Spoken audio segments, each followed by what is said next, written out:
A dedicated single dad, juggling the challenges of parenthood and a tight budget, stops to fix an elderly woman's flat tire on a busy afternoon. His simple act of kindness seems to restore a bit of hope in his otherwise hard day, until hours later, when a mysterious convoy of black SUVs descends upon his driveway, with his home suddenly transformed into a crime scene or a bargaining chip. He finds himself entangled in a shadowy world of hidden agendas and unexpected power plays. As he unravels the connection between his selfless deed and the ominous blockade, he must confront forces far larger than he ever imagined, risking everything to protect his family and expose a dangerous conspiracy. Tires screech to a halt. Rain beats against windshields. Noah kneels in muddy water, his calloused hands stained with grease, as he finishes securing the last lug nut on an elderly woman's tire. His own second-hand sedan waits nearby, its check engine light a constant reminder of bills he can't afford to pay. "Thank you," the woman whispers, her weathered eyes glistening. "People don't stop anymore." Noah nods, sensing something unusual in her gaze, relief mixed with recognition. Before we jump back in, tell us where you're tuning in from, and if this story touches you, make sure you're subscribed, because tomorrow I've saved something extra special for you. The apartment complex on Maple Street had seen better days. Paint peeled from the railings, and the concrete steps had cracked years ago, but it was home to Noah Reeves and his daughter Lily. Their two-bedroom unit sat on the second floor, the windows overlooking a small playground where children's laughter occasionally broke through the ambient hum of the nearby highway. Noah's key stuck in the lock as always, requiring that familiar jiggle and push he'd mastered over the past 3 years. Inside, the apartment was modest but meticulously organized, a testament to Noah's determination to create stability amidst chaos.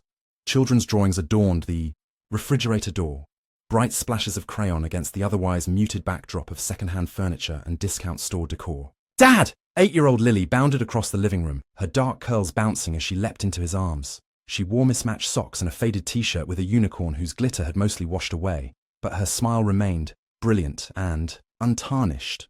"Hey, kiddo." Noah caught her with practiced ease, the weight of the day momentarily lifting from his shoulders.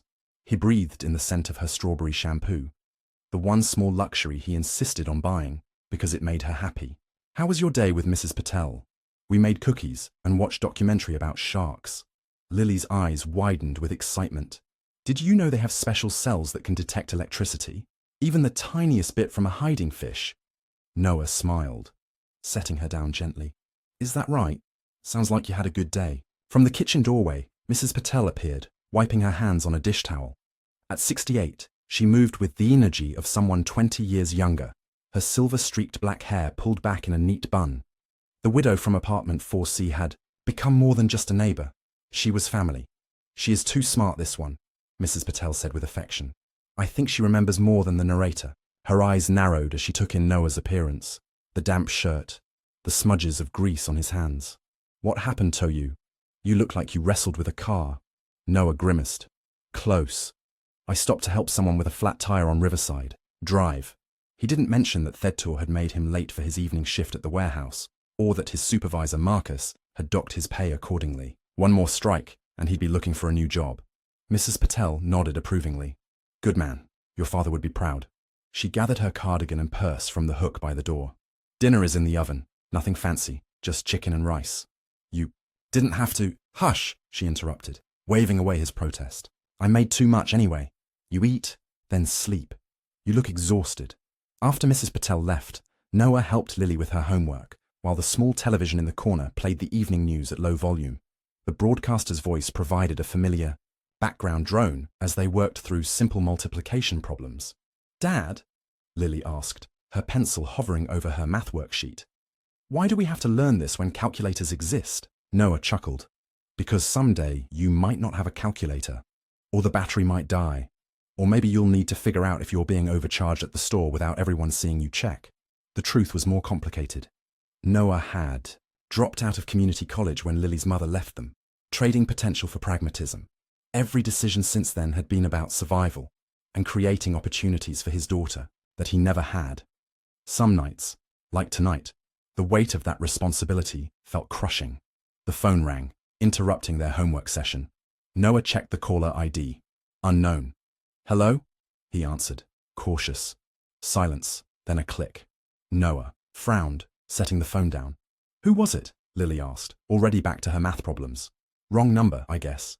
But something about the call left him uneasy. He shook it off as paranoia, born from exhaustion. After dinner, bath time, and 2 bedtime stories, Lily always negotiated for a second. Noah finally had a moment to himself. He sat at the small kitchen table, sorting through bills by the dim light, above the stove. Electric bill, past due. Rent, due in 3 days. Car insurance, barely affordable. Medical bills from Lily's asthma attack last winter, being paid in painful increments. He rubbed his eyes, feeling the familiar pressure headache. Building, the side gig delivering packages on weekends helped, but it wasn't enough. Nothing ever seemed to be enough. His phone buzzed with a text from his older brother, Jack. You still coming to Dad's memorial on Saturday? Noah stared at the message, guilt and grief tangling in his chest. Their father, Detective David Reeves, had died 1 year ago tomorrow. A heart attack at 55 that no one saw coming. The department had given him a hero's send-off, complete with a police escort and folded flag honoring his 27 years of service. Noah had stood beside Jack at the funeral. The prodigal son returned, while Jack, following in their father's footsteps as a detective, accepted condolences from a sea of blue uniforms. I'll be there, Noah texted back.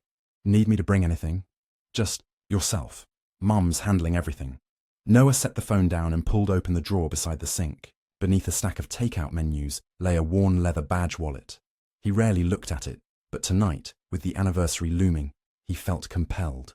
The tarnished shield inside read, Detective D. Reeves, badge, MURF 4721.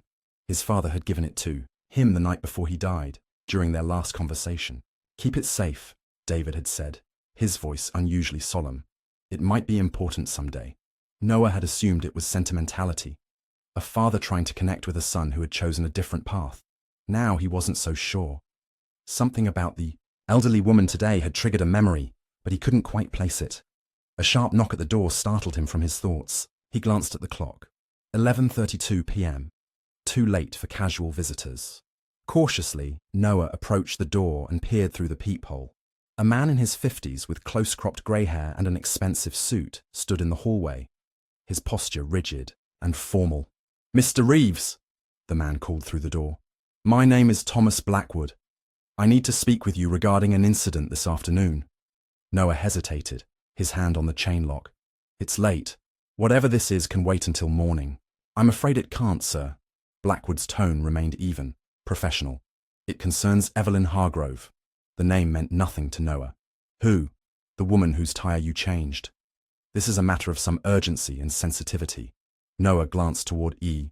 Lily's bedroom door, still closed. How did you find me?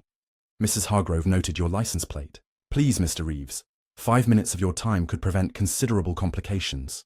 Against his better judgment, Noah unlatched the chain and opened the door partly, keeping his foot wedged against the bottom edge. 5 minutes, and we talk, in the hallway. My daughter is sleeping. Blackwood nodded once, stepping back to give Noah space to exit the apartment. In the harsh fluorescent lighting of the hallway, the man looked even more imposing. Tall, broad-shouldered, with penetrating, grey eyes that missed nothing. Mrs. Hargrove asked me to convey her thanks for your assistance today, Blackwood began, reaching into his jacket. Noah tensed, but the man only produced a business card. It was simple, elegant, just a name and phone number, no title or company. She would like to show her appreciation more concretely, Blackwood continued. A small token of gratitude, if you will. That's not necessary, Noah replied, making no move to take the card. Anyone would have done the same. The hint of a smile crossed Blackwood's face. But they didn't, did they? You did. He extended the card again. Mrs. Hargrove is in a position to be helpful to people she deems worthy. Your actions today impressed her. Noah reluctantly took the card, unsure why alarm bells were ringing in his mind. Look, I appreciate the offer, but I'm not looking for rewards or $10,000. Blackwood interrupted smoothly. Transferred to your account by noon tomorrow, no strings attached. Noah's mouth went dry. 10,000 would clear his debts, fix his car, maybe even start a college fund for Lily. It was tempting, dangerously so. Why would she do that for a stranger? He asked, suspicion overriding desperation. Mrs. Hargrove has means most people can only imagine, Mr. Reeves. She values kindness in a world increasingly devoid of it. Blackwood checked his watch. Consider it carefully. When you decide to accept, call that number. I didn't say I would. You will, Blackwood said with quiet certainty. Good night, Mr. Reeves. Noah watched him walk away, the business card heavy in his hand. He waited until Blackwood disappeared down the stairwell before returning to his apartment, double-checking the locks behind him. Sleep eluded him that night. Noah lay awake, staring at the ceiling, the business card on his nightstand like a beacon in the darkness. $10,000 for changing a tire seemed excessive, suspicious, and yet, the possibilities it represented were intoxicating. Morning came too quickly. Noah prepared Lily for school with mechanical efficiency, his mind elsewhere. The business card now resided in his wallet, a constant presence he felt with every movement. Dad, you're pouring orange juice on my cereal, Lily pointed out, giggling. Noah blinked, realizing his mistake. Sorry, kiddo. Dad's a little tired this morning. Is it because of the man who came to our door last night? Noah froze. You heard that? Lily nodded, spooning dry cereal into her mouth. I needed water. Who was he? Just someone with the wrong apartment, Noah lied, hating himself for it. He'd never lied to Lily before, not about anything important. After dropping her at school, Noah drove to his morning job at Henderson's auto shop, where he worked as a mechanic from 8 a.m. to 2 p.m. before heading to the warehouse for the evening shift. The familiar smells of motor oil and rubber greeted him as he entered the garage. Frank Henderson, the 60-year-old owner, glanced up from beneath the hood of a Subaru. You look like hell, Reeves. Thanks, boss, Noah replied dryly, reaching for his coveralls. Just what every employee wants to hear, Frank grunted, returning to the engine. Got 3 oil changes and a transmission flush lined up for you. And Marlene Wilson called about her Honda making that noise again. Noah nodded, grateful for the routine. Working with engines made sense. Problems had solutions. Parts either worked or they didn't. Unlike life, which seemed to specialize in impossible choices and murky outcomes. By lunchtime, Noah had completed 2 oil changes and diagnosed Marlene's Honda, a loose heat shield that took 5 minutes to secure. As he washed grease from his hands in the small bathroom sink, his phone buzzed in his pocket. An unfamiliar number flashed on the screen. Just checking if you've had time to consider our offer. TB Noah stared at the message, unease crawling up his spine. He hadn't given Blackwood his number. The realization that it was being watched, that his information was accessible to these people, sent a chill through him. Throughout the afternoon, Noah found himself scanning the street outside, the garage, searching for unfamiliar faces or vehicles. Nothing seemed out of place, and yet he couldn't shake the feeling of being observed. As his shift ended, Frank called him into the cramped office at the back of the shop. Noah's stomach dropped. Usually, these conversations ended with reduced hours or bad news about business. Sit down, Frank said, gesturing to the metal folding chair across from his cluttered desk. Noah complied, bracing himself. Got a call today, Frank began, leaning back in his chair. Guy asking about you. What guy? Noah asked, suddenly alert. Didn't give a name. Wanted to know how long you'd worked here if you were reliable. Frank's bushy eyebrows drew together. I told him you're the best damn mechanic I've got, and to mind his own business. You in some kind of trouble, son? Noah hesitated. No, I don't think so. The lie tasted bitter. Frank studied him, decades of experience reading people evident in his gaze. Your dad was a good man. Helped me out of a tight spot once. Never asked for anything in return. If you need something, money, time off, whatever, you come to me first. Understood? Yes, sir. Thank you. The mention of his father stirred something in Noah's memory again. A connection he couldn't quite grasp, like a word on the tip of his tongue.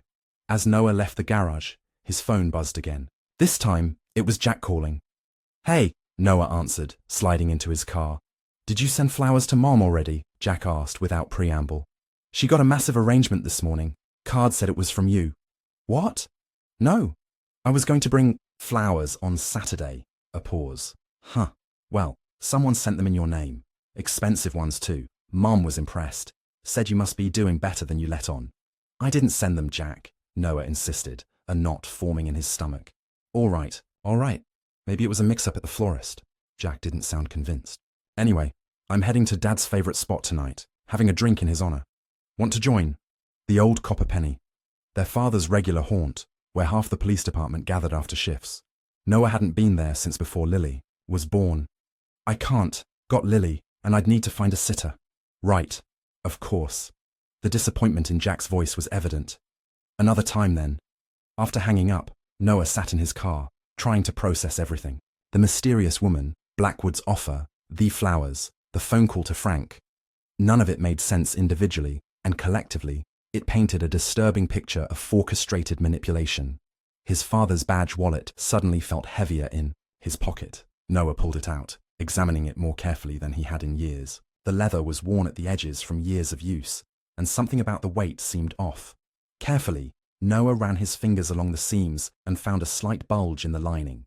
Using his pocket knife, he gently separated the stitches and discovered a small key taped to the inside of the wallet. It was old-fashioned, the type used for safety deposit boxes. "What were you hiding, Dad?" Noah whispered, turning the key over in his hand. His phone buzzed again, another text from the unknown number. "Time is running out, Mr. Reeves. The offer expires at sundown." Noah stared at the message, then at the key in his palm. Whatever game was being played, he was clearly a pawn. But why? What connected his father's hidden key, the elderly woman's flat tire, and Blackwood's suspicious generosity? As Noah started his car to pick up Lily from her after-school program, he made a decision. He wouldn't call the number on Blackwood's card. Whatever they wanted from him, he wouldn't make it easy for them. What he didn't realize was that his decision had just set in motion events that would irrevocably change his life, and possibly end it. The afternoon sky had darkened by the time Noah pulled into the parking lot of Sunshine Learning Center. Parents clustered near the entrance, collecting children and exchanging pleasantries about playdates and weekend plans. Normal conversations that suddenly seemed to belong to another world entirely. Noah spotted Lily through the window, her head bent over a coloring book, oblivious to the adults arriving. Her teacher, Ms. Chen, caught his eye and motioned for him to come inside rather than waiting in the car line. "Mr. Reeves," Ms. Chen greeted him with a professional smile that didn't quite reach her eyes. "Could I speak with you, privately, for a moment?" Noah's heart stuttered. "Is Lily okay?" "She's fine," Ms. Chen assured him, leading him to a quiet corner. But something unusual happened today. A woman came to the office claiming to be Lily's grandmother, asking to pick her up early. The floor seemed to shift beneath Noah's feet. "My mother lives in Florida. She wasn't due until tomorrow." Ms. Chen nodded, her expression grave. "That's what our records indicated. The woman had ID identifying her as Eleanor Reeves, but when we called the emergency contact number to verify, your mother answered from Florida. Security escorted the woman out. But she hesitated. "But what?" Noah prompted, fighting to keep his voice level. "She told Lily that she'd see her soon." Before we realized something was wrong, Noah crossed the room in 3 strides, gathering Lily and her backpack in one fluid motion. "We need to go, sweetie." "But I didn't finish my picture," Lily protested, clutching her half-completed drawing. "You can finish it at home." Noah nodded his thanks to Ms. Chen and guided Lily swiftly to the exit. In the car, Noah's mind raced. Someone had tried to take his daughter. Someone who knew his mother's name, who'd convincing fake identification. This wasn't random, it was targeted. "Dad, you're driving too fast," Lily observed from the back seat, her voice small. Noah eased, off the accelerator, glancing in the rearview mirror. "Sorry, kiddo, just eager to get home." He scanned the traffic behind them, looking for anything suspicious, a car following too closely, a vehicle that had been at both the school and the auto shop. Nothing stood out, but that did little to calm his nerves. Noah's phone rang, the sound jarring in the tense silence of the car. The caller ID displayed his brother's number. "Jack," Noah answered, relief evident in his voice. "Where are you right now?" Jack asked without preamble, his tone clipped and professional. "Detective Reeves, not brother Jack, heading home from Lily's school." "Why?" "Don't go home. Someone broke into your apartment about 20 minutes ago." Noah's blood turned to ice. "How do you know that?" "Your neighbor, Mrs. Patel, called it in. She heard glass breaking and saw someone leaving through the fire escape. Patrol officers are there now." Noah pulled into a gas station parking lot, needing to stop before his shaking hands betrayed him. "Someone tried to pick Lily up from school today, used Mom's name." A sharp intake of breath on the other end of the line. "Jesus! Is she with you? Is she okay?" "She's fine. They didn't release her." Noah glanced back at Lily, who was watching him with wide, worried eyes. "Jack, what the hell is going on?" "I don't know, but I'm going to find out. Listen to me carefully. Go to the old Copper Penny. Ask for Mike at the bar. Tell him you're David's son and need the back room. I'll meet you there in 30 minutes. The bar? I can't take Lily to a bar. It's the safest place right now. Trust me. Mike will look after you both until I get there. The call ended, leaving Noah staring at his phone. The situation was escalating, rapidly, spinning beyond his control. Dad? Lily's voice pulled him back to the present. Are we going home? Noah forced a smile. Change of plans, kiddo. We're going to meet Uncle Jack. The old copper penny looked exactly as Noah remembered. A weathered brick building with a copper-plated door and neon beer signs glowing in the windows. The evening crowd was beginning to filter in, mostly civil servants from the courthouse across, the street and officers ending their shifts. Noah parked behind the building as Jack had instructed, taking Lily's hand firmly in his as they approached the back entrance. A security camera swiveled to track their movement, its red light blinking steadily. Inside, the bar was dim and filled with the comforting murmur of conversations and clinking glasses. Vintage police patches and badges decorated the walls, alongside photographs of officers, living and fallen, who had frequented the establishment over its 40-year history. Noah spotted his father's photograph near the bar, a candid shot of David Reeves raising a glass, his smile broad and genuine. The sight sent a pang through Noah's chest. You okay, Dad? Lily asked, sensing his distress. Yeah, just remembering something. Noah approached the bar, where a burly man with a salt and pepper beard was wiping glasses. Excuse me, I'm looking for Mike. The bartender looked up, his eyes sharp and assessing. You've found him. I'm Noah Reeves, David's son. The words felt strange in his mouth, an identity he'd both embraced and rejected over the years. My brother Jack said to ask for the back room. Recognition dawned in Mike's eyes, followed by a guarded expression. Been a while since we've seen a Reeves in here. His gaze dropped to Lily, softening slightly. This must be the little one I've heard about. I'm Lily, she offered, extending her hand with the formal politeness Noah had taught her. It's nice to meet you, Mr. Mike. Mike's weathered face cracked into a reluctant smile as he shook her tiny hand. Likewise, Miss Lily. He gestured to a young waitress nearby. Angela, show our guests to the captain's quarter, would you? And bring them some food. Angela nodded, leading Noah and Lily through a door marked private and down a short hallway. The room at the end was unexpected, not the storage space or office Noah had anticipated, but something between a private dining room and a secure conference area. A heavy oak table dominated the center, surrounded by comfortable leather chairs. One wall held a large map of the city, dotted with colored pins. Another displayed more photographs, these arranged in what appeared to be investigation clusters. Uncle Jack's work friends have meetings here sometimes, Angela explained, noting Noah's surprise. It's secure. No windows, reinforced door, signal jammers in the walls. No one can listen in or interrupt. She smiled at Lily. How about some chicken fingers and fries? And maybe chocolate milk? After Angela left, Noah examined the room more carefully. This wasn't just any back room. It was clearly a space where sensitive police matters were discussed off the record. What had Jack gotten him into? Lily climbed onto one of the leather chairs, her legs swinging above the floor. Dad, are we hiding? The question caught Noah off guard. What makes you say that? Because you're scared, Lily said simply. And we're not going home, and you keep checking your phone. And that lady tried to pretend she was Grandma. Sometimes Noah forgot how perceptive children could be. We're just being careful, he said, taking the seat beside her. Uncle Jack is going to help us figure some things out. The door opened, admitting Jack Reeves. At 35, Jack carried himself with the weary confidence of a man who'd seen too much of human nature's darker side. His suit was rumpled, his tie loosened, but his eyes were alert and focused. Thanks for coming, Jack said, closing the door securely behind him. How are you holding up, Lilybug? Lily's solemn expression brightened at the sight of her uncle. We're being careful, she echoed her father's words. Jack's smile was brief but genuine. He set a manila folder on the table and took a seat across from Noah. Your apartment's clear now. Uniform officers did a sweep. No one's there, but they made a mess of the place. What were they looking for? Noah asked. That's what I'd like to know. Jack opened the folder, revealing photographs of Noah's apartment. Dresser drawers appended, couch cushions slashed, even the air vents removed from the walls. This wasn't some random break-in. They were searching for something specific. Noah reached into his pocket and produced the small key he'd found in his father's badge wallet. Maybe this? Jack stared at the key, then at Noah, his expression unreadable. Where did you get that? Dad gave me his old badge wallet the night before he died. Said to keep it safe.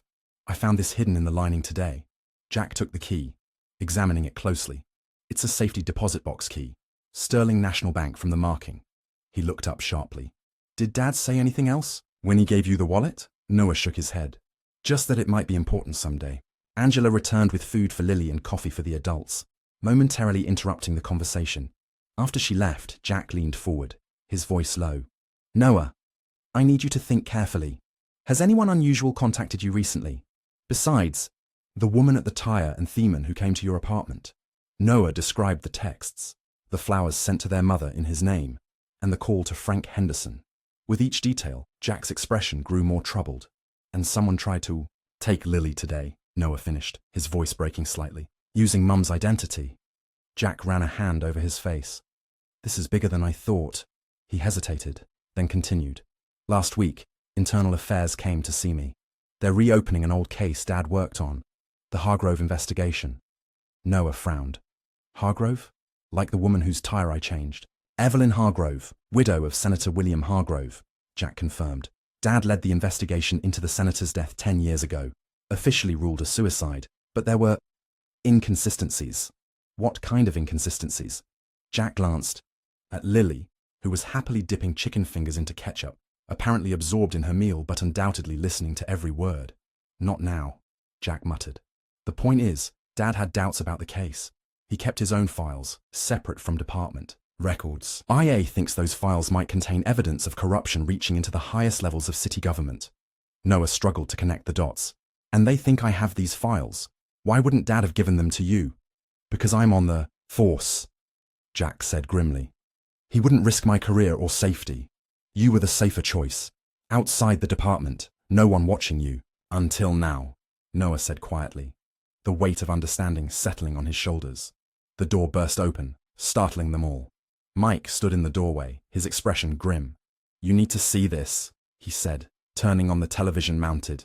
In the corner of the room, the local news was running breaking coverage. The camera showed a familiar scene, Noah's apartment building, now surrounded by police cars with flashing lights. The reporter's voice was clear and urgent. Multiple witnesses report seeing black SUVs arrive at the Arlington apartments approximately 20 minutes ago. Residents say armed men in tactical gear entered the building and have established what appears to be a perimeter around one of the units. Police are on scene but have not commented on whether this is a law enforcement operation or something more sinister. The camera zoomed in, showing Noah's second-floor apartment, now cordoned off with yellow tape. Men in black tactical gear stood at strategic points around the building, their faces obscured, their weapons visible. That's my home, Noah whispered, his voice hollow. Dad, Lily said, her chicken fingers forgotten. Why are those men at our house? Before Noah could answer, his phone rang. The screen displayed, unknown caller. Jack and Noah exchanged glances. Put it on speaker, Jack instructed, already pulling out his own phone, presumably to try to trace the call. Noah answered. Hello? Mr. Reeves. Thomas Blackwood's smooth voice filled the room. I believe we have a situation that requires your immediate attention. I see you've chosen not to accept our generous offer, Blackwood continued, his voice echoing in the suddenly silent room. An unfortunate decision. Jack motioned for Noah to keep Blackwood talking while he scribbled on a napkin. They're tracing this call. Need 2 minutes. What do you want? Noah asked, eyes fixed on his daughter, who was watching him with growing fear. The same thing I wanted yesterday, Mr. Reeves. What your father took from us. I don't know what you're talking about. A soft chuckle. Come now. We know Detective Reeves gave you something before his untimely death. A key, perhaps, or the contents of a certain safety deposit box. Noah's blood ran cold. They knew about the key, which meant they'd been watching him longer than he realized. Let me be perfectly clear. Blackwood's tone hardened. Your apartment is currently surrounded by my men. Your neighbor, Mrs. Patel, is being detained in her unit. Your mother has received another floral arrangement, this time with a sympathy card. And there's a black SUV parked 1 block from your daughter's school, ready to intervene should you attempt to flee. The threats hung in the air like poison gas. Jack's face had gone pale, his hand frozen mid-writing. If you harm anyone, Noah began. That's entirely up to you, Blackwood interrupted. You have 1 hour to bring us what we want. Come alone, to Riverside Park, the boat landing where you helped Mrs. Hargrove yesterday. 1 hour, Mr. Reeves. Or we start making examples. The line went dead. For several heartbeats, no one spoke. Then Lily's small voice broke the silence. Dad, are the bad men going to hurt Mrs. Patel? Noah knelt beside his daughter, taking her hands in his. No, kiddo. We're not going to let that happen. Jack was already on his phone, speaking in urgent, hushed tones to someone on his end. When he finished, headdressed Noah. I've got patrol cars heading to check on Mom and Mrs. Patel, but we need to assume Blackwood wasn't bluffing. Who are these people, Jack? What did Dad take that's worth all this? Jack ran a hand through his hair, a gesture so reminiscent of their father that it made Noah's chest ache. I don't know exactly, but the Hargrove case was bigger than just a senator's suicide. There were rumors of embezzlement, offshore accounts, blackmail.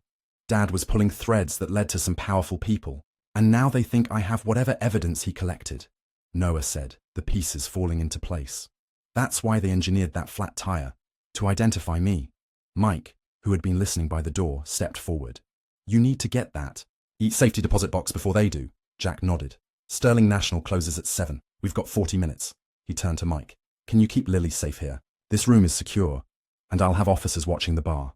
Mike's expression was solemn. No one gets near her. You have my word. Noah knelt in front of Lily again. I need you to stay with Mr. Mike for a little while, okay? Uncle Jack and I have to run an errand, but we'll be back very soon. Lily's eyes filled with tears.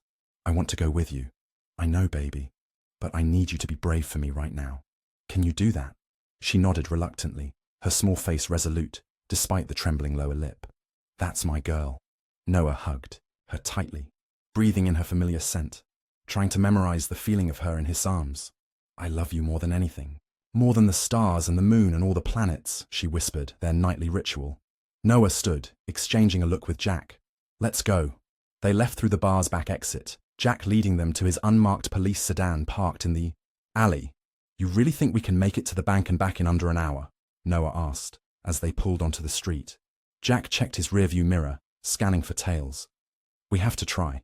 If Blackwood gets whatever's in that box before we do, we lose any leverage we might have. And if we don't show up at the park, Jack's knuckles whitened on the steering wheel. Then we better hope my fellow officers reached Mom and Mrs. Patel in time. They drove in tense silence, both hyper-aware of every car that seemed to follow the same route. Jack took several unnecessary turns, doubling back occasionally to confirm they weren't being followed. You learned that from Dad, Noah observed, after a particularly complex series of maneuvers. Jack smiled faintly. He taught me a lot of things. Wish I'd listened more carefully to others. Like what? Like his warnings about the department, about keeping certain investigations off the books. Jack's expression darkened. I thought he was being paranoid. Now I'm not so sure. Sterling National Bank stood on the corner of 5th and Washington, its limestone facade illuminated by strategically placed ground lights. Despite the approaching closing time, the lobby remained busy with late-day customers. Let me do the talking, Jack said as they approached the entrance. And keep your head down. We don't know who might be watching. Inside, Jack flashed his badge at a security guard, who directed them to a customer service desk. The manager, a pinched-faced woman with glasses on a chain, regarded them skeptically. I'm sorry, detective, but without a warrant, I cannot allow access to anyone's safety deposit box regardless of the circumstances. Jack leaned forward, lowering his voice. Ms. Keller, this is a matter of public safety. We have reason to believe the contents of this box may prevent violence against innocent civilians tonight. Noah watched his brother work, recognizing their father's persuasive techniques. The authoritative but respectful tone, the carefully maintained eye contact, the subtle body language that conveyed urgency without aggression. Ms. Keller's resolve visibly weakened. The name on the account? David Reeves, Jack replied. My father. This is his son Noah, who has the key and is listed as having access. She tapped at her computer, frowning. I don't see a David Reeves in our system. Noah exchanged a glance with Jack. Try Evelyn Hargrove, he suggested quietly. The manager's eyebrows rose, but she entered the name. Yes, here it is. Box 4721. Authorized users are Evelyn Hargrove and... She looked up, surprised. Noah Reeves. That's me, Noah confirmed, producing his ID and the key. Ms. Keller studied the documents, then nodded reluctantly. Very well. Follow me.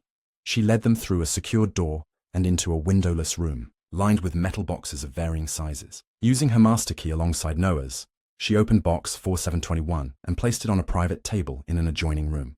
I'll give you 15 minutes, she said. The bank closes soon. When she left, Noah lifted the lid of the box with trembling hands. Inside lay a sealed envelope, a USB drive, and a small leather journal. Jack quickly photographed the contents with his phone before Noah removed them.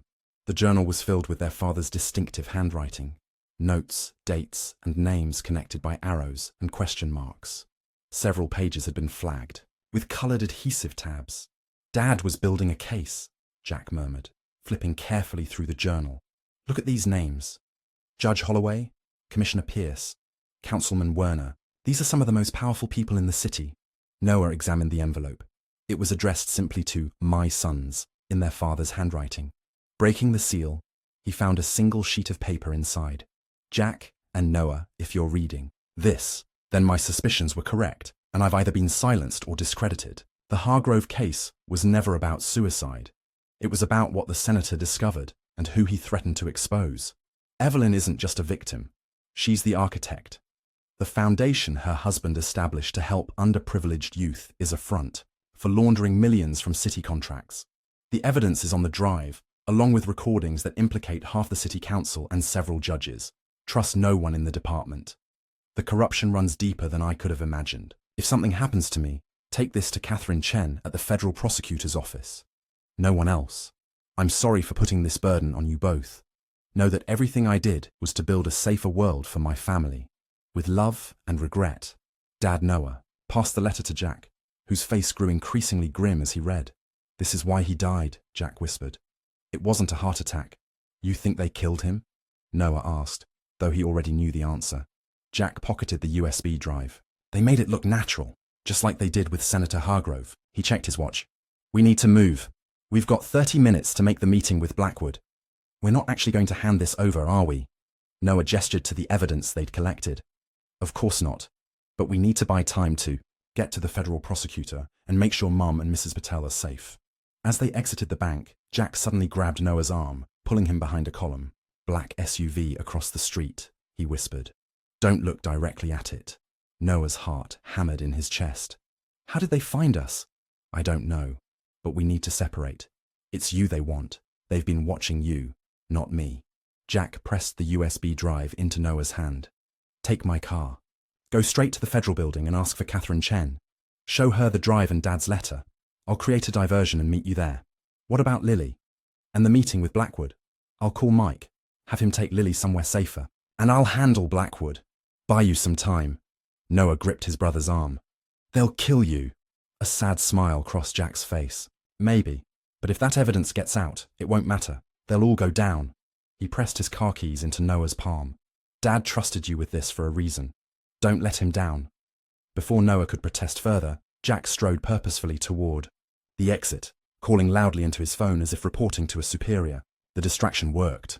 Noah saw the men in the SUV focus on Jack, their attention momentarily diverted. Noah slipped out a side door, using parked cars as cover until he reached Jack's sedan. His hands shook as he started the engine and pulled carefully into traffic, fighting the urge to speed away. 3 blocks from the bank, Noah's phone rang. Unknown caller. He answered cautiously. Hello? Mr. Reeves. Blackwood again, his voice tight with barely controlled anger. You seem to have misunderstood the gravity of your situation. I'm on my way to the meeting point, Noah lied, turning onto the highway that would take him to the federal building. I needed time to get what you wanted, and yet you sent your brother to the bank instead. Sloppy, Mr. Reeves. Very sloppy. Ice flooded Noah's veins. They knew. Of course they knew. Don't hurt him, he said, abandoning the pretense. He's a police officer. Yes, one who's currently unconscious in my vehicle. Along with something very interesting from a safety deposit box. Blackwood paused. However, the most valuable item seems to be missing. The USB drive, I presume. Noah nearly swerved off the road. They had Jack and the journal, but not the drive. Yet. New terms. Blackwood continued. Bring the drive to the original meeting location within 20 minutes, or your brother experiences exactly what happened to your father. My father had a heart attack, Noah said automatically. Blackwood's laugh was cold and humorless. Is that what you believe? How wonderfully naive. Your father was poisoned, Mr. Reeves. A particular compound that simulates cardiac arrest, untraceable in standard autopsies. Your brother will receive a more concentrated dose. The call ended, leaving Noah in stunned silence. His father had been murdered, and now Jack was in their hands, facing the same fate. Noah pulled over, trying to think clearly despite the panic threatening to overwhelm him. He had the USB drive, evidence that could bring down an entire network of corruption. But at what cost? Jack's life. Lily's safety. His phone rang again. A local number this time, not Blackwood. Hello? Noah Reeves. A woman's voice, authoritative but kind. This is Catherine Chen from the US Attorney's Office. Your brother asked me to call. You. Jack, you've spoken to him. Hope surged through Noah. About 20 minutes ago, he said you have evidence regarding the Hargrove investigation and that you might be in danger. I need you to come to the federal building immediately. Relief made Noah lightheaded. If Jack had called Chen before being captured, there was still a chance. I have the USB drive, he confirmed. But they've taken Jack. They're threatening to kill him if I don't hand over the evidence. A brief silence. Where are they holding him? I don't know exactly. They want me to meet them at Riverside Park, the boat landing. But it's obviously a trap. Listen carefully, Chen said, her voice dropping. Come to the service entrance of the federal building. I'll have agents waiting. We need that evidence, but we also need to ensure your brother's safety. We can set up a controlled exchange. How do I know I can trust you? Noah asked, his father's warning echoing in his mind. Trust no one in the department. Your father came to me 3 days before he died, Chen replied softly. He showed me some of what he'd found, but said the real evidence was somewhere safe. He was a good man, Mr. Reeves, and I've spent 2 years trying to finish what he started. Noah made a decision. I'll be there in 15 minutes. As he pulled back onto the highway, Noah glanced at the passenger seat where the USB drive lay hidden, in the envelope. In that small device were the secrets powerful people had killed to protect, the truth about his father's death, and possibly the key to saving Jack. But first, he needed to make one crucial call. The phone rang 4 times before. Mike answered. Yeah? It's Noah. I need you to get Lily out of there. Now. Take her to my mother's hotel. Don't tell anyone where you're going, not even Jack. Already ahead of you, Mike replied, his voice barely audible over what sounded like traffic. Got a call from Jack about 20 minutes ago saying the same thing. We're in my truck, heading out of the city. Your girl's safe. Thank God, Noah breathed. Listen, if you don't hear from me or Jack by morning, I know what to do, Mike interrupted. David prepared for this possibility a long time ago. There's a plan in place. Noah frowned. What plan? What are you talking about? Your dad knew these people wouldn't stop. He set up contingencies. Safe houses. New identities if needed. Jack activated the protocol when he called. Noah struggled to process this new information. His father had anticipated this exact scenario, had prepared. Escape routes not just for evidence but for his family. There's something else you should know, Mike continued. Your dad didn't trust the feds either, not completely. This Chen woman, he worked with her, but he kept certain cards close to his chest. A chill ran through Noah. If his father hadn't fully trusted the federal prosecutor, should he? What should I do? Noah asked, approaching the exit for the federal building. Mike was silent for a moment. What would your father do? Noah thought about David Reeves, his integrity, his strategic mind, his unwavering commitment to justice, but most of all, his devotion to family. He'd find a third option, Noah said finally. A way to protect both the truth and the people he loved. Then so will you, Mike replied with quiet confidence. His blood runs in your veins, son. Trust your instincts. As Noah turned toward the federal building, a plan began to form in his mind. Dangerous and desperate, but possibly their only chance. He checked the time. 7:42 p.m. 18 minutes until Blackwood's deadline. 18 minutes to save his brother and deliver his father's final justice. Noah parked Jack's sedan 2 blocks from the federal building, tucking it between a delivery van and an SUV where it wouldn't immediately catch attention. He needed time to think, to formulate a plan that wouldn't get Jack killed or let Evelyn Hargrove's network escape justice. The USB drive felt impossibly heavy in his pocket. Whatever his father had discovered had cost him his life, and now it threatened everyone Noah cared about. His phone buzzed with a text from an unknown number. Surveillance footage shows you're not heading to Riverside. Clock is ticking, Mr. Reeves. They were watching traffic cameras, Noah realized. In a city where Hargrove's people had infiltrated everything from the police department to the judiciary, it made sense they'd have access to municipal surveillance systems too. Noah needed to disappear, at least temporarily. He scanned the area, spotting a subway entrance half a block away. Perfect. Before descending the stairs, Noah sent a quick text to the number Catherine Chen had called from. Need more time. We'll contact soon. Then he powered off his phone, removing the battery for good measure. If they were tracking him through his cell signal, that would buy him some breathing room. The subway was crowded with evening commuters, providing excellent cover. Noah boarded. The first train that arrived rode it 3 stops, then switched to a different line, heading in the opposite direction. His father had taught him these evasion tactics years ago, during what Noah had thought were paranoid survival lessons. Now he understood they'd been preparation. At Westlake Station, Noah exited and found a convenience store with an ATM. He withdrew the maximum amount, $500, knowing it might be the last cash he could access once Blackwood's people realized what he was doing. Next, he purchased a prepaid phone, activated it, and composed 2 text messages. The first went to Mike. Need extraction plan for J Riverside Park boat landing. They'll have men watching. 8:30 p.m. The second went to Catherine Chen. Have evidence but brother in danger. Meet Federal Plaza, North Entrance, 9 p.m. Come alone. Noah calculated the timing carefully. It was now 8:05 p.m.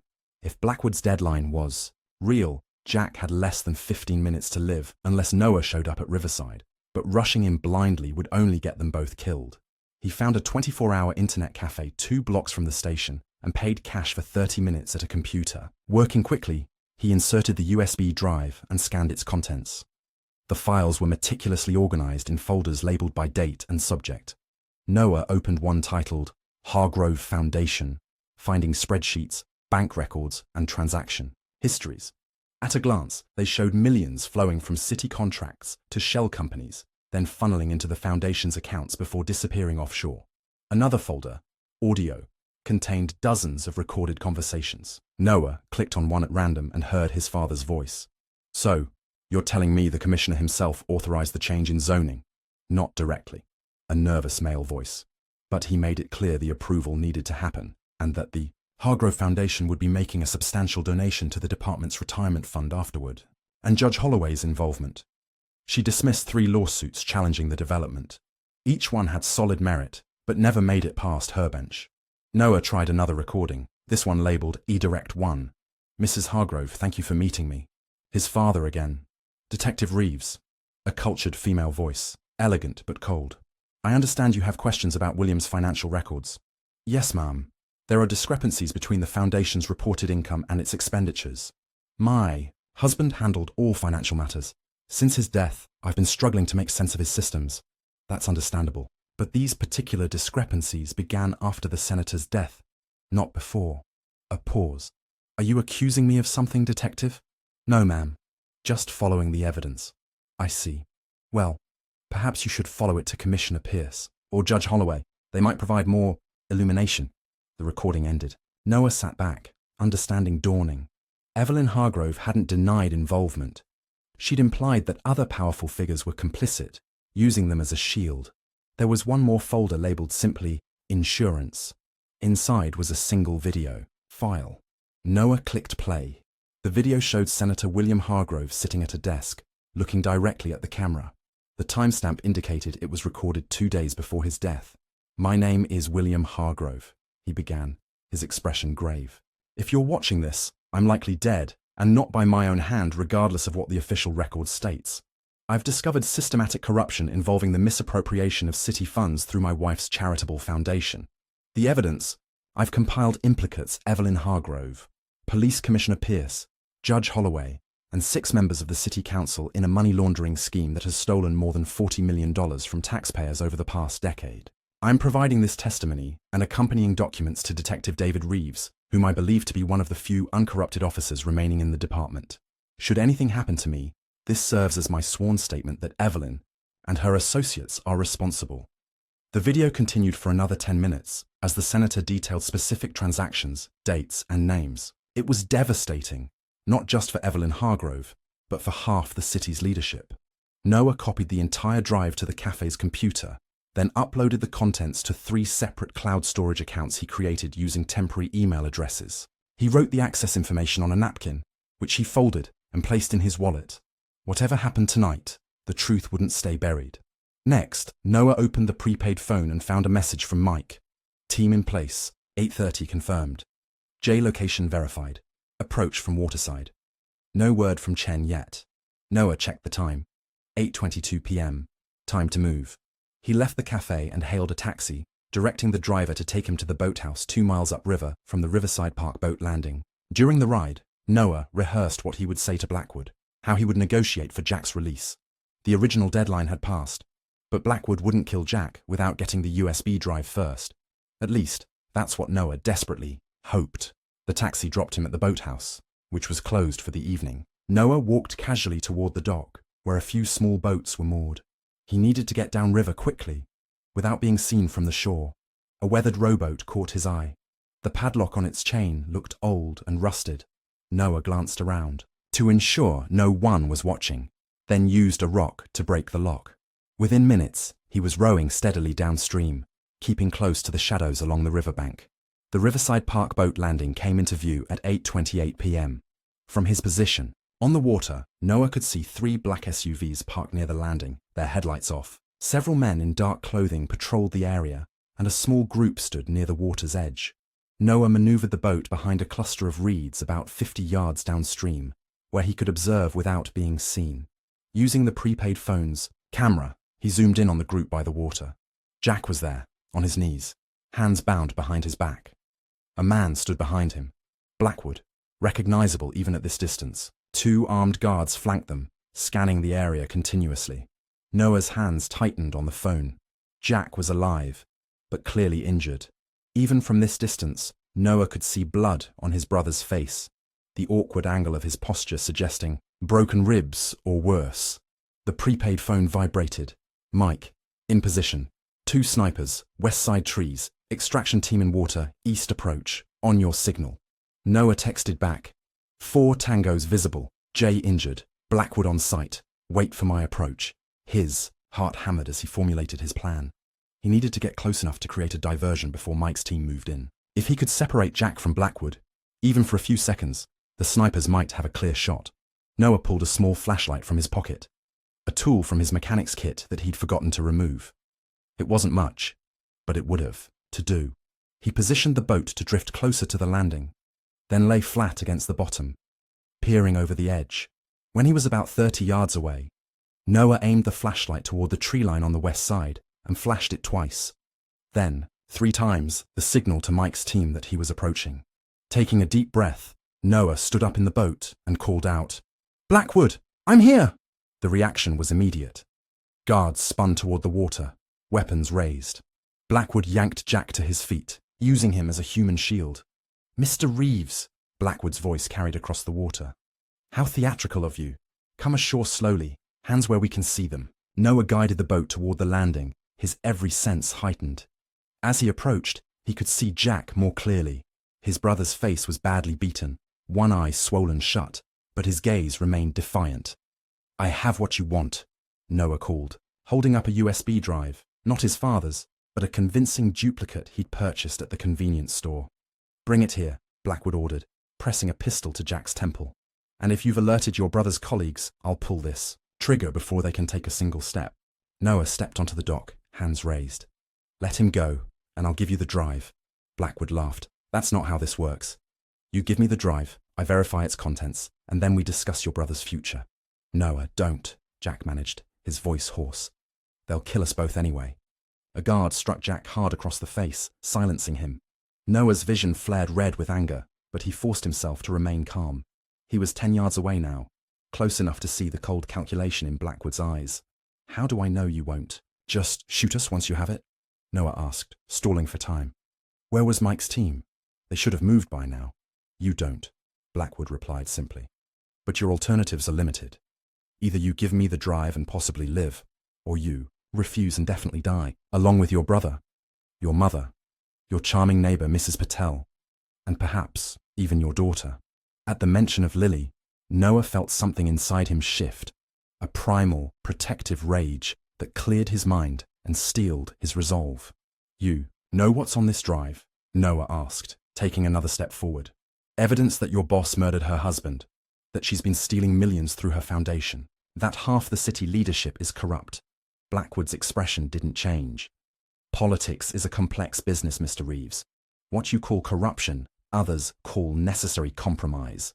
Is that what you told my father before you poisoned him?" Oh, flicker of something, surprise perhaps, crossed Blackwood's face. "Your father made choices. as we all do. And now, I'm making mine. Noah took another step. He was less than 5 yards from Blackwood and Jack now. I've already uploaded copies of everything to secure servers. Kill us, and it all goes public. Automatically. This was a bluff. The cloud uploads weren't set to release automatically. But Blackwood couldn't know that. Uncertainty crossed Blackwood's features for the first time. You're lying. Am I? Your boss has been careful for years, hiding her crimes behind proxies and shell companies. But my father was more careful. He documented everything, names, dates, account numbers, the senator's deathbed confession. It's all there. Noah was close enough now to see the muscle working in Blackwood's jaw, the first sign that his composure was cracking. Here's my offer, Noah continued, voice steady despite his racing heart. Take the drive. Verify it contains what you want. Then let us walk away. We disappear. The files stay secret. Blackwood's eyes narrowed. Mrs. Hargrove doesn't negotiate with... The night exploded into chaos. 2 sharp cracks echoed from the tree line, followed by the distinctive thud of bodies falling. The guards flanking Blackwood dropped simultaneously, taken out by Mike's snipers. In the same instant, dark figures emerged from the water behind the dock, the extraction team, moving with military precision. Blackwood reacted instantly, swinging his gun away from Jack toward Noah. But Jack, despite his injuries, drove his shoulder into Blackwood's midsection, throwing off his aim. The bullet meant for Noah's heart struck, his shoulder instead, the impact spinning him backward. Pain bloomed, hot and shocking, but Noah remained conscious. Through a haze, he saw Jack and Blackwood struggling for the gun, rolling on the ground as the extraction team closed in. Another shot. Jack cried out. Noah tried to rise, to help his brother, but his body wouldn't cooperate. Blood soaked his shirt, spreading with alarming speed. Shouts, gunfire, the heavy footfalls of people running. Then Mike was there, kneeling beside him, pressing something against the wound. Stay with me, son. Ambulance is coming. Jack, Noah gasped. Where's Jack? Mike's expression told him everything. They're working on him. Just hold on. Noah's vision began to tunnel, darkness encroaching from the edges. The last thing he saw before losing consciousness was the USB drive, fallen from his hand, lying in a small pool of blood on the dock. When Noah opened his eyes again, the sterile white ceiling of a hospital room greeted him. The steady beep of a heart monitor provided the only sound. His shoulder was heavily bandaged, an IV line running into his arm. Welcome back. Noah turned his head to find Catherine Chen sitting beside his bed.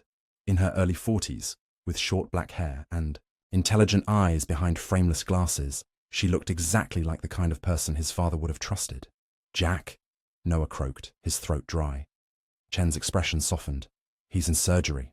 The bullet nicked his liver, but the doctors are optimistic. Relief washed over Noah.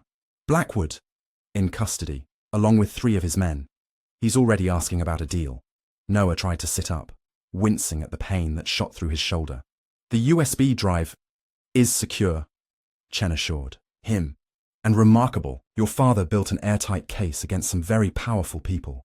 We're moving quickly to secure arrests before they can flee or destroy evidence. Evelyn Hargrove. Missing, Chen admitted. But we've frozen her accounts and issued an APB. She won't get far. Noah wasn't so sure. A woman who had orchestrated a decade-long criminal enterprise, who had arranged her husband's murder and made it look like suicide, who had reached into the highest echelons of city government. Such a woman would have contingency plans. My daughter, Noah said, suddenly remembering. Lily? Is she safe? She's with your mother at a secure location. Federal marshals are watching them. Chen leaned forward. You did something extraordinary, Mr. Reeves. You brought down a corruption network that has undermined this city for years. Your father would be proud. Exhaustion pulled at Noah, the pain medication making his thoughts foggy. They killed him for it, he murmured.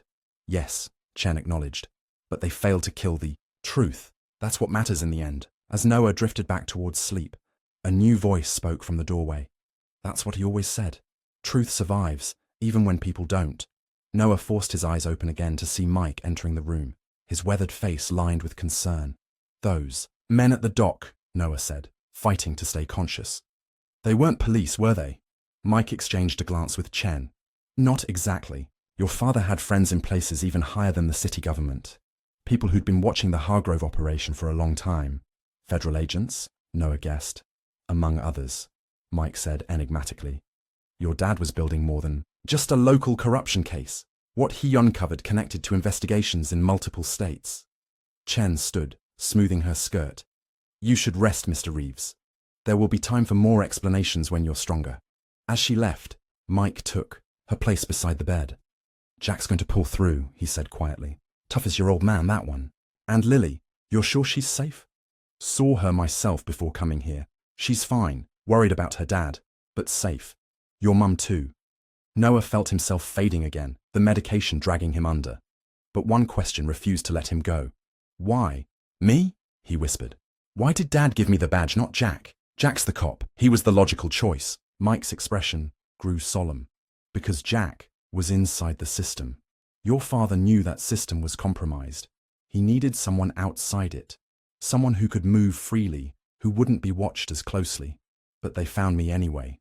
Only, after you helped Evelyn with that flat tire, that was bad luck. Or maybe she engineered it, recognized your name. Hard to say. Noah's eyes grew heavy. What happens now? Now you heal, Mike said, patting his good arm gently. And then we finish what your father started. Because this isn't over, son, not by a long shot. As darkness claimed him, Noah realized that his simple life as a struggling single father was gone forever. In its place lie a new path, one fraught with danger and uncertainty, but also with purpose. His father had entrusted him with the truth, and Noah would see that trust fulfilled, whatever the cost.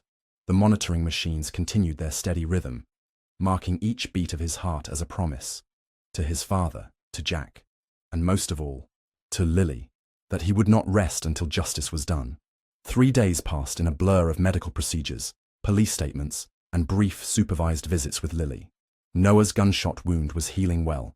The bullet had gone through cleanly without hitting any major arteries, but the doctors insisted he remain hospitalized for observation. Jack had survived his surgery and was recovering in a room down the hall under constant guard. The brothers had spoken only once, briefly, before Jack was sedated again for another procedure to repair damage to his liver. On the 4th morning, Noah woke to find a newspaper on his bedside table. The headline screamed across the front page, "Corruption Scandal Rocks. City, Police Commissioner, Judge among 12 arrested." A smaller headline beneath it read, "Senator's Widow Still at Large, Federal Manhunt Expands." The door opened, admitting Catherine Chen with 2 cups of coffee. She looked tired but satisfied, the dark circles under her eyes testament to sleepless nights. "Thought you might want to see that," she said, nodding toward the newspaper as she handed him a coffee. "It's just the beginning. There will be more arrests today." Noah sipped the coffee gratefully. After days of hospital food and tap water, the rich taste was almost overwhelming. "Any sign of Evelyn Hargrove?" he asked. Chen shook her head. "Nothing solid. We've frozen all her known accounts, flagged her passports, but she has resources we haven't identified yet." She settled into the visitor's chair. "The good news is, with Blackwood cooperating, we have enough to prosecute even without her in custody." He's talking, singing like a virtuoso. Apparently loyalty has its limits when you're facing life in prison. Chen leaned forward.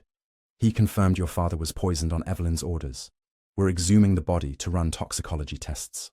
Noah set down his coffee, suddenly nauseated. The idea of his father's body being dug up, examined, it felt like aviolation, even if it served justice. What about the others? The ones Blackwood named? "We've got teams making arrests across 3 states. Some of these connections go back decades. City contracts, real estate developments, judicial appointments. The Hargrove Foundation was just the tip of the iceberg." Chen's expression hardened. "We're talking about nearly $100 million in misappropriated funds over 12 years. A knock at the door interrupted them. A nurse entered, followed by a doctor Noah hadn't seen before, older, with silver hair and an aristocratic bearing. "Mr. Reeves," the doctor said, consulting the chart at the foot of the bed. "How are we feeling today?" "Better," Noah replied automatically, though he felt a strange unease about this new physician. Chen stood. "I should check on your brother anyway. We'll continue this conversation later." As she left, the doctor moved closer, lowering his voice. "The shoulder wound is healing nicely. You're fortunate. Another inch to the left, and we'd be having a very different conversation." There was something familiar about the man's manner, his precise diction. Noah studied him more carefully, noting the expensive watch peeking from beneath his lab coat, the custom Italian shoes. "Who are you?" Noah asked quietly. "You're not my doctor." A thin smile crossed the man's face. "Perceptive. Just like your father." He glanced toward the door, then back to Noah. My name is Andrew Hargrove. William was my brother. Noah's body tensed, adrenaline flooding his system. He reached for the call button, but Hargrove gently placed his hand over it. Please, I'm not here to harm you. Quite the opposite. You're Evelyn's brother-in-law, Noah said, connecting the dots. Are you part of this too? No, Hargrove replied, his expression darkening. I've spent the last decade trying to prove William didn't kill himself, that Evelyn was behind it. He pulled a chair closer, sitting with the easy confidence of someone accustomed to authority. Your father was helping me. Noah stared at the man, searching for signs of deception. Prove it. David contacted me 2 years ago, said he'd reopened the investigation unofficially. We met regularly at a diner in Oakwood Heights, always in the back booth, away from windows. Hargrove's eyes held steady on Noah's. He called me Andy, against my preference. Said formality created unnecessary barriers. It sounded like his father. David Reeves had never stood on ceremony, treating billionaires and janitors with the same direct respect. If you were working with him, why didn't he mention you in his letter? Or in his notes? To protect me, Hargrove said simply. And to protect the investigation if either of us was compromised. Your father was extraordinarily cautious. With good reason, as it turned out. Noah remained skeptical. What do you want from me? To warn you. Hargrove glanced toward the door again, his voice dropping further. Evelyn isn't just running, she's a grouping. And she has allies your father never identified. People whose names aren't in those files. Like who? That's the problem. I don't know. Hargrove reached into his pocket, extracting a small business card. But I believe Catherine Chen does. Noah froze. What are you talking about? Chen's the federal prosecutor building the case. Yes. And she arrived at the U.S. Attorney's office 3 months after William died. Her previous posting was in the private sector at Meridian Global Consulting. The name meant nothing to Noah, and his confusion must have shown. Meridian is a shell corporation, Hargrove explained patiently. One of several that Evelyn used to move money through the foundation. I discovered the connection last year and shared it with your father. He was investigating Chen when he died. Noah's mind raced, reassessing every interaction with the federal prosecutor. She had seemed sincere, committed to the case. But if what Hargrove was saying was true, why would she help build a case against Evelyn if they're connected? Because this case gives her access to all the evidence, all the witnesses. She can control what's found and what remains hidden. She can protect certain interests while sacrificing others. Hargrove stood. Your father believed there was a second layer to this conspiracy. People whose names never appear in any documentation, who receive their payments through channels even he couldn't trace. And you think Chen is working for them? The idea seemed far-fetched, paranoid even. Yet Noah couldn't dismiss it entirely. I think you should be careful who you trust, Hargrove replied. Especially now that you have this. He placed a small silver key on the bedside table, identical to the one Noah had found in his father's badge wallet. Another safety deposit box? Noah asked. The other half of your father's insurance policy. William and I established a trust, before he died, with instructions that it could only be accessed by David Reeves, or his designated successor. Hargrove nodded to the key. That's not something Evelyn knows about. At least, I don't believe she does. Before Noah could respond, voices approached in the hallway. Hargrove straightened, resuming his physician persona. Your wound is healing nicely, he said in a professional tone. Continue with the prescribed antibiotics, and we'll reassess in a few days. The door opened, admitting Mike and Lily. The girl ran to Noah's bedside, carefully hugging him around. His uninjured side. Dad! Uncle Mike got me ice cream for breakfast. Mike shrugged unapologetically. Hospital rules don't apply outside the hospital. Hargrove nodded cordially to the newcomers. I was just finishing up. Call if you need anything, Mr. Reeves. He exited smoothly, leaving Noah with the small silver key and a maelstrom of doubts. Who was that? Mike asked, frowning. He said he was a doctor. Noah replied carefully, not wanting to alarm Lily. How's Jack today? Grumpy, Mike reported with a slight smile. Keeps trying to check himself out against medical advice. Stubborn like your old man. While Lily chatted about her adventures with Uncle Mike and Grandma, Noah's mind worked feverishly, trying to process Hargrove's bombshell about Chen. If she really was connected to Evelyn's operation, then the entire federal case might be compromised. But why would Hargrove warn him? What did the man stand to gain? Noah palmed the small key, keeping it hidden from Mike's observant gaze. He needed to think this through carefully before confiding in anyone, even those he trusted. A nurse appeared in the doorway. "Mr. Reeves, your brother is asking for you. Says it's urgent."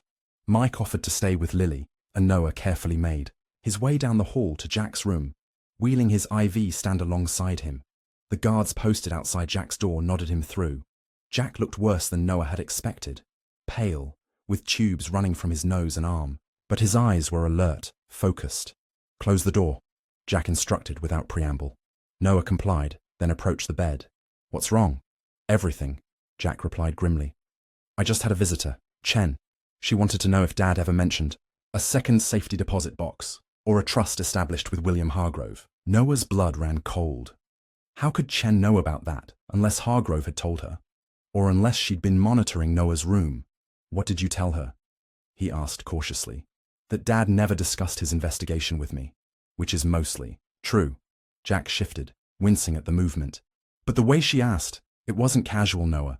She was fishing for something specific. Noah debated whether to tell Jack about Hargrove's visit. The key. Jack was a cop.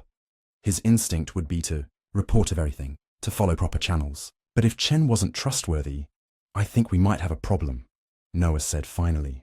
"A woman tried to pick up Lily from school using Mum's identity. Black SUVs surrounded our apartment. Someone broke in looking for something Dad left behind, and now Chen's asking about safety deposit boxes that she shouldn't know exist." "You think she's dirty?" Jack looked skeptical. "She's been building this case for years, Noah." "Maybe that's the perfect cover," Noah countered. "What if she's controlled opposition, appearing to pursue justice while actually protecting the most powerful players?" Jack was silent for a long moment, his detective's mind weighing the evidence. "It's thin," he admitted, "but not impossible. Dad always said to follow the money, and Chen came from the private sector. We should check her background." "Already on it," said a voice from the doorway. Both brothers looked up in surprise to find Mike standing there, his expression grim. "Sorry to eavesdrop, but this couldn't wait. I ran a background check on Catherine Chen after her first visit." Mike closed the door behind him. "She worked at Meridian Global for 18 months before joining the U.S. Attorney's Office. And guess who sits on Meridian's board?" "William Hargrove did," Noah guessed, the pieces falling into place. Mike shook his head. "Not William. Andrew. The brother!" The revelation hit Noah like another bullet. "Andrew Hargrove was just in my room. Gave me this." He held up the silver key. "Jesus," Jack muttered, struggling to sit up straighter. "It's a setup. The whole thing. From the flat tire to now. They're playing both sides." Noah's mind raced back, through every interaction. Evelyn at the roadside, Blackwood's visits, the attempted abduction of Lily, the confrontation at the dock, Hargrove's seemingly helpful warning. It had all been orchestrated. A complex manipulation designed to identify what evidence existed, and who possessed it. "We need to move," Mike said urgently. "Now, both of you. This hospital isn't secure." "Lily," Noah began, "already on her way out with your mother. I have a safe house prepared." Jack fixed his gaze on Noah. "You think Dad knew about Andrew Hargrove?" "I think he suspected someone high up was protecting Evelyn," Noah replied. "That's why he kept his investigation compartmentalized. Why he gave me the badge wallet but told you about Chen. Divide the information, protect the investigation," Jack nodded. "Classic Dad." Mike moved to the window, scanning the parking lot below. "We've got company. Black SUVs, just like at your apartment." Noah felt a cold certainty settle over him. "They're not here for us. They're here to finish cleaning house, starting with Blackwood." As if summoned by his words, alarms began blaring. From somewhere down the hall, the floor erupted into activity. Running footsteps, shouted orders, the squeak of gurney wheels on linoleum. "Cardiac arrest in room 412, announced the overhead speaker. "Code blue, room 412. "That's Blackwood's room," Jack said, his face grim. "They're tying up loose ends." In that moment, Noah realized the true scale of what they were facing. This wasn't just about city contracts or laundered money. This was about power. The kind that could reach into a guarded hospital and silence witnesses with impunity. And he and his family were standing directly in its path. "We need to get you both out of here," Mike said, his voice tight with urgency. "Now!" Noah looked at his brother, connected to monitors and IV lines. "Jack can't be moved, not in his condition." "I can manage," Jack insisted, already attempting to sit up, his face contorting with pain. Mike shook his head. "They'll expect us to run. We need a different approach." He closed the blinds and lowered his voice. "I've got 3 men on this floor. Former colleagues of your father's who aren't on anyone's radar. They'll secure this room while we create a diversion. The hospital corridor outside had become chaotic. The code blue for Blackwood drawing staff and security away from their regular posts. The distraction worked in their favor. "What about my room?" Noah asked. "If Hargrove knows I have the key, already handled," Mike assured him. "Everything's been moved to a secure location. Right now, we need to focus on protecting you two, until backup arrives." "Backup?" Jack questioned, his detective's instincts clearly troubled by Mike's vague explanations. "Your father had contingency plans.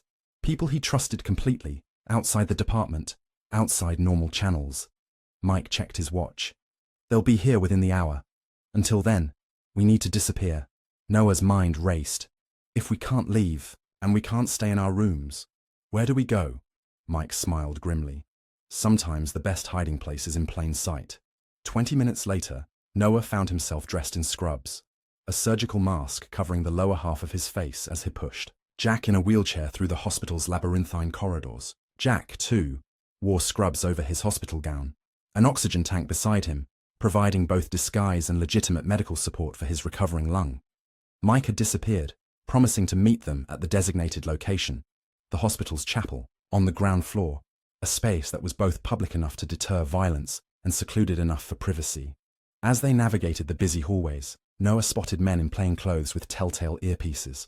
Not hospital security, but something more. Professional, more dangerous. They moved with practiced efficiency, checking rooms and questioning staff. "Federal marshals wouldn't operate like this," Jack murmured, noticing the same details. "Those are private contractors, high-end." Noah kept his head down, maintaining a steady pace without appearing hurried. "Any of them from your department?" "Not that I recognize, but that doesn't mean much. If this conspiracy reaches as high as we think, they could have people embedded everywhere." They took a service elevator to avoid the main lobby, emerging near the cafeteria. The smell of institutional food filled the air as hospital staff and visitors moved about, unaware of the hidden drama unfolding around them. Noah's shoulder throbbed, beneath the scrubs, the exertion reopening the barely healed wound. He could feel warm wetness spreading across his bandage, but pushed through the pain. They were almost at the chapel. As they rounded the final corner, Noah spotted Catherine Chen, standing outside the chapel doors speaking intently into her phone. His heart sank. Had Mike betrayed them, or had their plan been too predictable?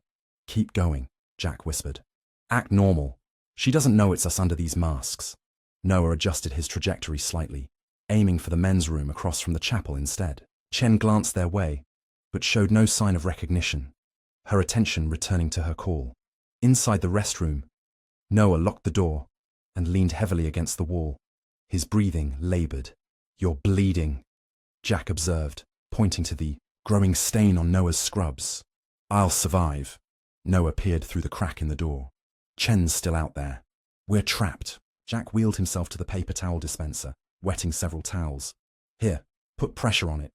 He handed the makeshift compress to Noah, then reached into his waistband, extracting a small pistol. "Where did you get that?" Noah asked, surprised. "Mike, while you were changing." Jack checked the magazine. 6 rounds, not much, but better than nothing. Noah applied pressure to his wound, thinking rapidly. "We can't stay here. Eventually someone will need to use the bathroom, and we can't leave while Chen's out there." Jack positioned his wheelchair facing the door. "We wait for Mike, who should be here soon." Minutes crawled by, each second stretching. Noah's nerves tighter. His phone, the prepaid one Mike had given him, remained silent. No updates, no instructions. A soft knock at the door made them both freeze. "Maintenance," called a voice. "Need to check a reported leak." Jack raised the pistol, motioning for Noah to stay quiet. Another knock, more insistent. "Sir, I know someone's in there. I need to address this leak before it damages the floor below." Noah and Jack exchanged glances. It could be legitimate, or it could be another attempt to flush them out. "One moment," Noah called, trying to sound casual. "Nearly finished."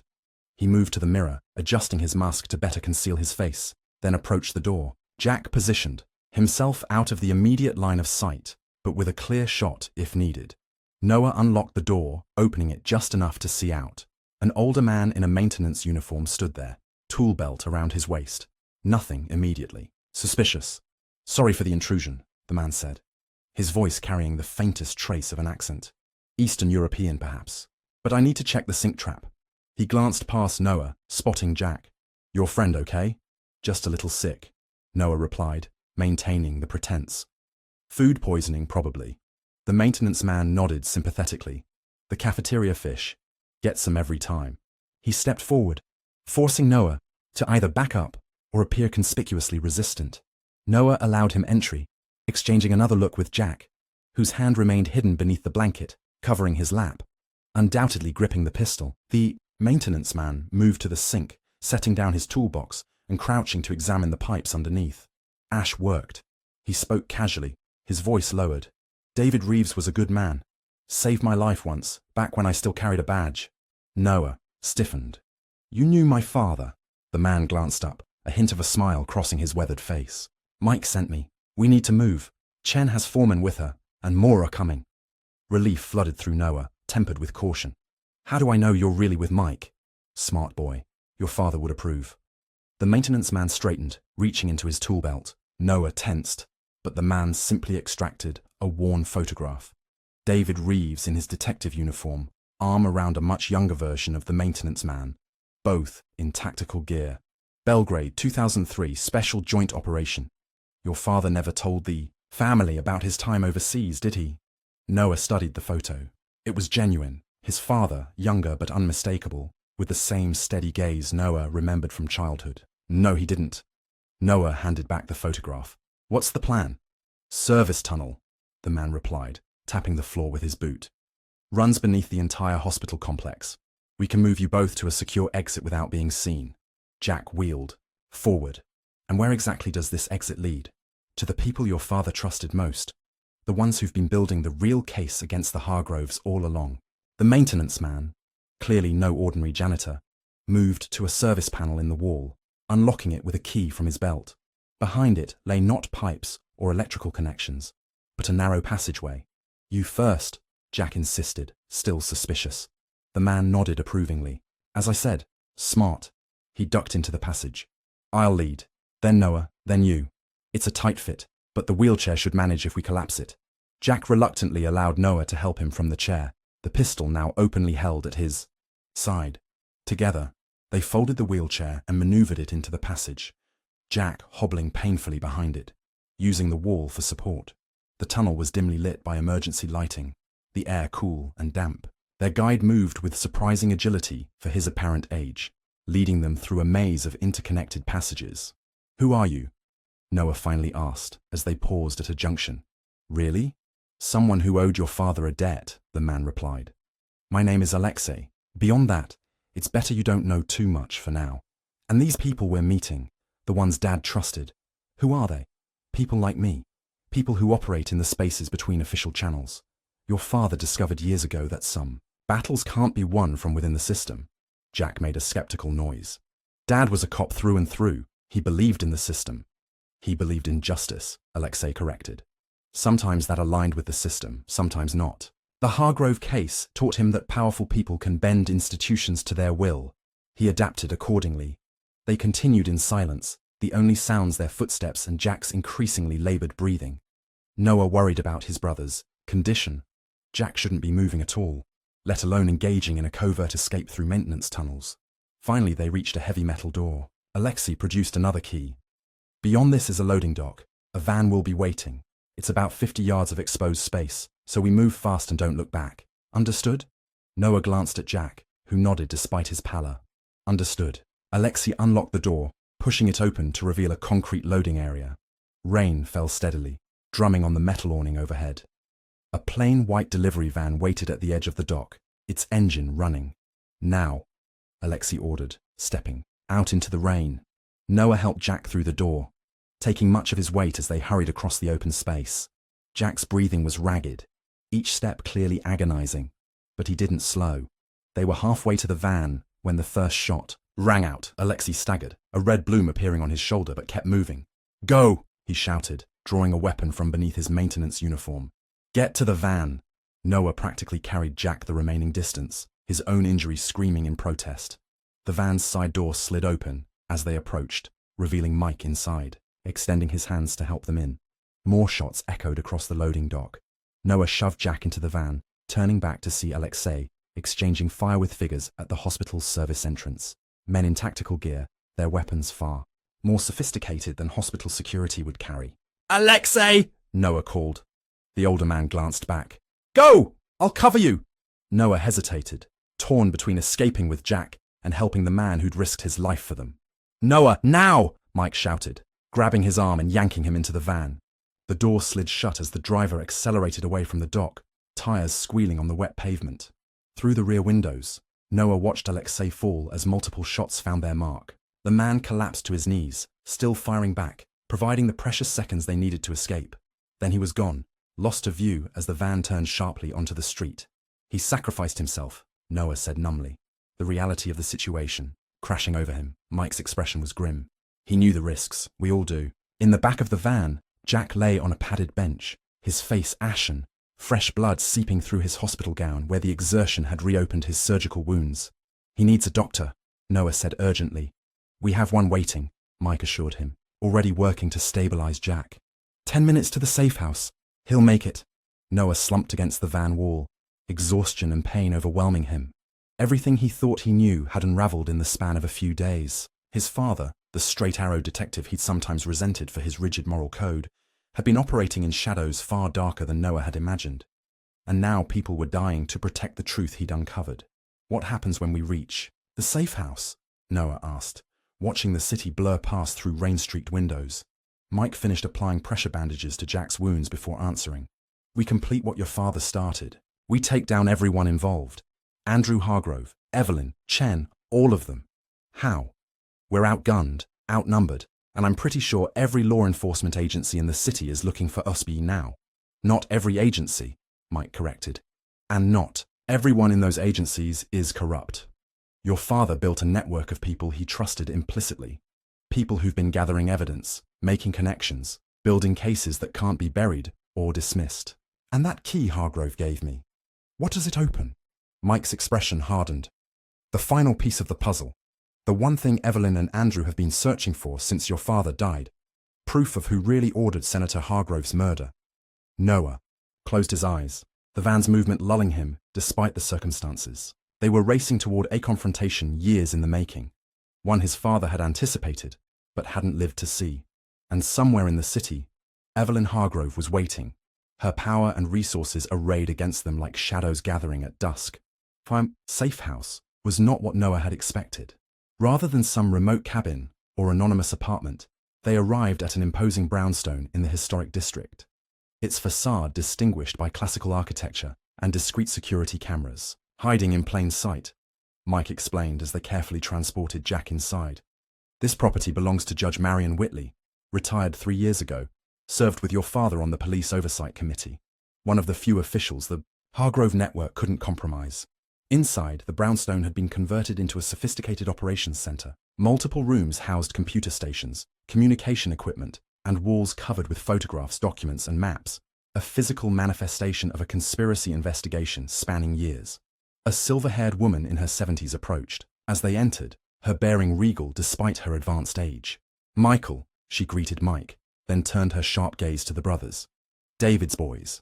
About time." Jack, barely conscious, was whisked away by what appeared to be a trauma surgeon and 2 nurses, the medical equipment in the converted dining room rivaling that of the hospital they'd just fled. Judge Whitley led Noah to a study lined with law books and historical texts. "Your father spoke of you often," she said, pouring him a glass of water from a crystal decanter.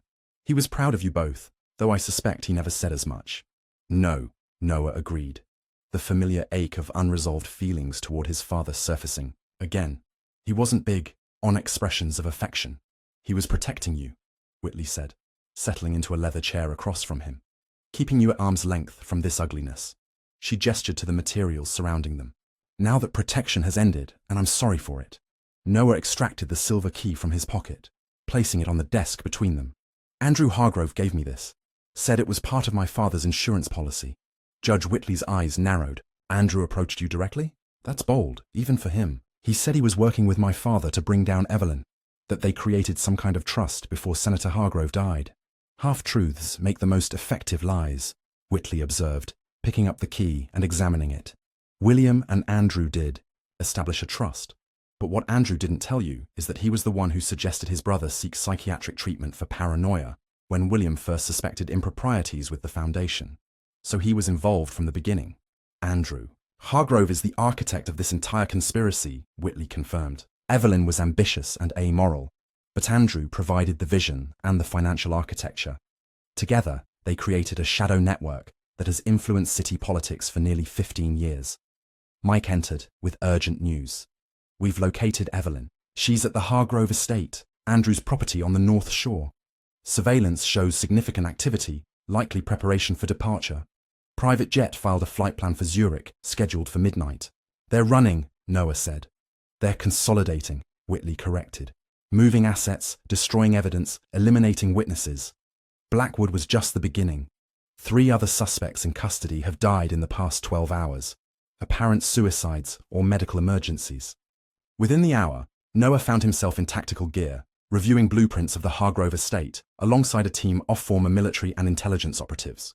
All people his father had worked with, trusted, cultivated as allies in his shadow.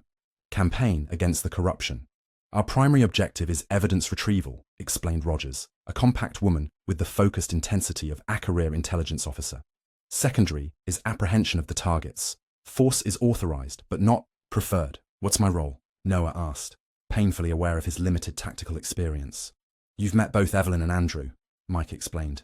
You'll help identify our targets and secure the final piece of evidence, the original trust documents with coded provisions that outline the entire money laundering operation in Andrew's own handwriting. And they're at the estate, in Andrew's private safe. We know the location, but access requires biometric authentication. His fingerprint and retinal scan. So how do we? Noah began, then stopped as understanding dawned. You want to capture him, precisely, Whitley confirmed, and for that, we need bait he can't resist. By 11 p.m., Noah approached the main gate of the Hargrove estate, rain falling steadily. Ideal conditions for the team now moving into flanking positions around the property's perimeter. Identify yourself, ordered a voice through the intercom. Noah. Reeves. I need to speak with Andrew Hargrove. Mr. Hargrove isn't receiving visitors. Tell him I have the key his brother gave my father, and I know what it opens. The gate eventually swung open. Noah was escorted through the mansion to a wood-panelled study where Andrew Hargrove stood by the fireplace, a tumbler of amber liquid in his hand. Mr. Reeves, he greeted, his voice smooth and cultivated. I wasn't certain you'd come to your senses. I want my family safe, Noah replied, the prepared script coming easily. That's all I've ever wanted. A reasonable desire. One I'm prepared to accommodate. Andrew gestured to a chair. Please sit. Can I offer you a drink? No, thank you. Noah remained standing. Where's Evelyn? My sister-in-law is preparing for a trip abroad. Business matters require our attention overseas. Running, you mean? Repositioning, Andrew corrected. The currents of power shift, Mr. Reeves. Those who survive are those who adapt. He set down his glass. But enough pleasantries. You mentioned a key. Noah withdrew the decoy, holding it up. My father had 2 safety deposit boxes. You know about one. This opens the other. Andrew's composed facade slipped slightly, revealing naked hunger. And what does this second box contain? Insurance. My father's final evidence against you and Evelyn. Proof of William's murder. Speculative accusations, Andrew dismissed, though his eyes never left the key. From a man with no credibility left by the time of his death. It's more than accusations, Noah countered, silently counting the seconds, giving the team time to move into position. He had recordings, William's own testimony, the complete financial trail of the Foundation's activities. Through his earpiece, Noah could hear Mike's voice. Teams in position, 30 seconds. Did Evelyn know you were planning to eliminate her too? Noah asked, playing a calculated hunch. That all those business matters overseas were really your exit strategy, leaving her to take the fall while you disappeared with the bulk of the money. The barb struck home. Andrew's expression hardened. You speak of matters you don't understand. I understand loyalty, something you clearly don't value. You betrayed your own brother. You've worked for years to betray Evelyn. How many others have you sacrificed to protect yourself? Andrew's composure cracked, his hand trembling slightly as he reached for the key. Give it to me. Not until I have your guarantee of my family's safety. You're hardly in a position to negotiate. Andrew snapped, his cultured veneer falling away entirely. I disagree, Noah replied calmly. The contents of this box go public in 12 hours, unless I personally prevent it. Andrew snatched the key from Noah's hand. William was weak. He would have destroyed everything we built because of his suddenly discovered conscience. His face contorted with rage. He had his chance to be part of greatness, and he chose to squander it on principle. Like my father, Noah said quietly. Yes, men who couldn't see beyond their rigid moral codes to the greater opportunity. Do you know what we've accomplished with the foundation? The power we've consolidated? A future built on blood money, said a new voice from the doorway.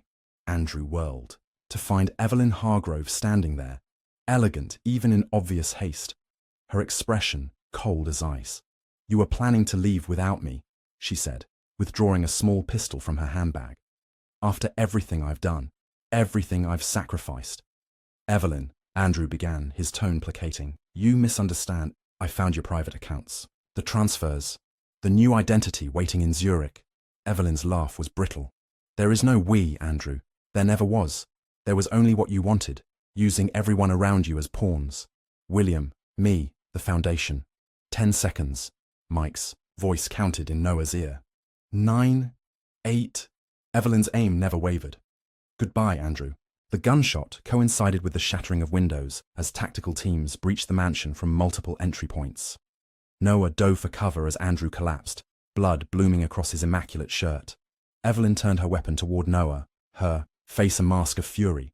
But before she could fire, the room filled with armed operatives. Drop the weapon, Rogers commanded, her rifle trained on Evelyn's head. Now! For a moment, it seemed Evelyn might choose death over surrender. Then, with elegant composure, she placed the pistol on the floor and raised her hands. How predictable, she said to Noah, oddly calm despite the chaos. Your father had the same flair for dramatic timing. As the team secured Evelyn and checked Andrew's condition, alive but critically wounded, Noah surveyed the culmination of years of planning, investigation, and sacrifice. The network his father had built had succeeded where official channels would have failed, bringing down a conspiracy that had seemed untouchable. Mike appeared at his side, clapping him on the shoulder. It's over, he said simply. We got them, all. Noah nodded, relief washing over him in a wave. My family. Safe. Lily's asking for her dad. 3 months later, Noah stood in the sunshine of a mild summer day, watching Lily chase butterflies across the small backyard of their new home. His shoulder had healed, leaving a puckered scar that ached when rain approached. Jack had recovered too, though his return to the police force remained uncertain as the department underwent a thorough purge of corrupt officials. The doorbell rang.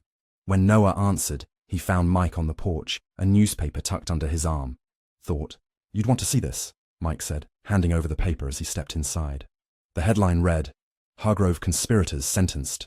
Former senator's widow and brother-in-law face life terms. Below it, a smaller headline noted, Detective David Reeves posthumously honored for uncovering corruption ring. Dad would have hated all the attention, Noah observed, leading Mike to the kitchen where coffee brewed. True, Mike agreed with a chuckle. He always said credit was for politicians and glory hounds. Noah glanced out the window at Lily, safe and carefree. The mechanical engineering program starts next month. Turns out fixing engines and rebuilding a life require similar skills.